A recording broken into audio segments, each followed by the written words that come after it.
It's time now for our business segment with Charles Pellegrin.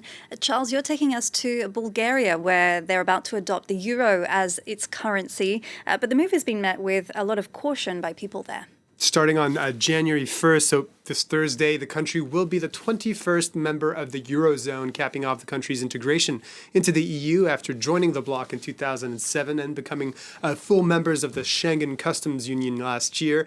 And Bulgarians will thus say bye-bye or dovijdane to their lev currency, which had been in use since the late 19th century. You can see people here queuing in front of Bulgaria's national bank yesterday to get their hands on euro starter packages. And in other local bank branches as well, there have also been lines of people waiting to deposit cash they had at home in their account so that it would automatically be converted into euros come midnight. It's not been an extremely smooth process. Quite a few people and businesses say they have not received their euro starter packages and that it's been difficult to get their hands on euros all in all. Worth noting that throughout the month of January, people will be able to use both currencies concurrently. And about 49% of the population has opposed this move. Why? Fears over inflation and prices increases are running high, and memories of a financial crisis which led to hyperinflation and wrecked people's finances in the late 90s are still very present in people's minds. There are concerns that in the process of converting from levs to euros, prices will be rounded up, and some are arguing that's already been affecting the value of the lev in the run-up and driving up inflation. The consumer price index rose 5.2% annually last month and has been over that 5% mark since the summer. Food prices were above 5% higher last month as well, which is more than double the Eurozone average. Authorities have promised to sanction retailers and traders who are found to have implemented unjustified price increases in this process. But Bulgaria's outgoing prime minister and other officials don't believe high inflation can be tied to the introduction of the euro. They say that price increases are linked to higher purchasing power and natural economic factors, and that any inflation linked to the euro will be small and short-lived.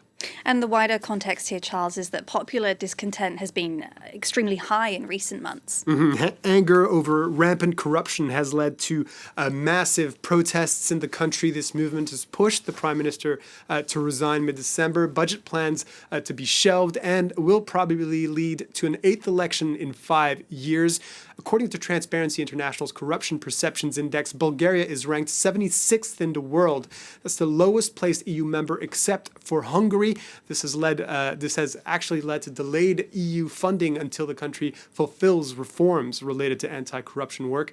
Protesters have been saying the country's political class and their cronyism has prevented the economy from fully flourishing, and that political class has been a staunch booster of European integration, which partly explains the cautious attitude of people towards the adoption of the euro. Take a listen to this analyst.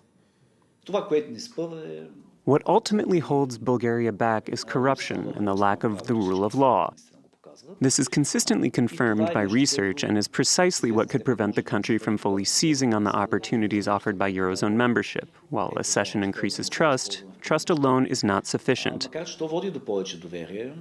in spite of these problems for corruption, the Bulgarian economy has benefited from being part of the EU. Since it joined in 2007, it's seen its economic output grow from about $44 billion that year to $113 billion in 2024. It also has the advantage of having a very low debt-to-GDP ratio, at less than 30%, of which is among the lowest in the bloc, meaning it has a lot of fiscal room to play with. Wages have also grown faster than anywhere else in the EU, but it also has the highest income inequality. So while being part of the EU has been a positive, those benefits haven't been distributed equally among all Bulgarians, and that might explain the lukewarm reception the euro is getting there.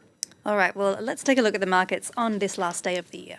Well, just a half day of trading in Europe this Wednesday, and markets closed in Frankfurt. The DAX there, as you can see, not trading today. We're seeing a mix. We're seeing the shares trading lower.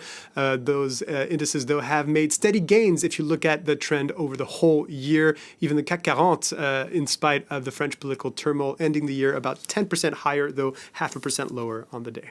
All right, Charles, a ban on short-term rentals in a touristy district of Budapest will take effect this January 1st. The measure was voted in by local residents by a 54% majority in a September referendum that saw just over 20% of voter turnout, which the district said was well above suffrage levels seen in other local measures.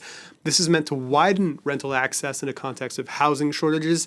The initiative is being met with resistance by landlords. Simon Moritz takes a closer look. In January 2026, these key-holding lockboxes might be enough to have you investigated if you own an apartment in the 6th district of Budapest. The boxes are a simple way for short-term renters from Airbnb, VRBO, and similar companies to pass keys to each other, something that the district's mayor sees as causing an exclusionary housing market. The housing crisis does not only exist in Hungary. Young people are especially affected by the fact that there are not enough apartments for sale in the city center. Apartment hotels take away more than 10% of accessible housing in the central districts of the city. This is one of the problems we have to address. According to the municipality, Airbnb alone operates 1 in 10 apartments in the area. For those whose livelihoods are tied to the rentals, the January ban is a harbinger of a cruel new year, representing a major loss of income without the prospect of future bookings. And this 60-year-old house cleaner is worried that the ban will spread throughout Hungary, severely limiting her work. I think due to the ban of short-term rentals, a lot of people like me, we could end up on the streets because this measure affects a lot of us who make a living from cleaning these apartments. The mayor's office says that disobeying the ban may incur fines for each offense. 200,000 forints, or almost 520 euros for individual landlords, and 2 million forints, or almost 5,200 euros for companies. Before Budapest, restrictions on short-term rentals have been implemented in other EU cities such as Barcelona, Lisbon, and Amsterdam, where over-tourism has irked and displaced locals.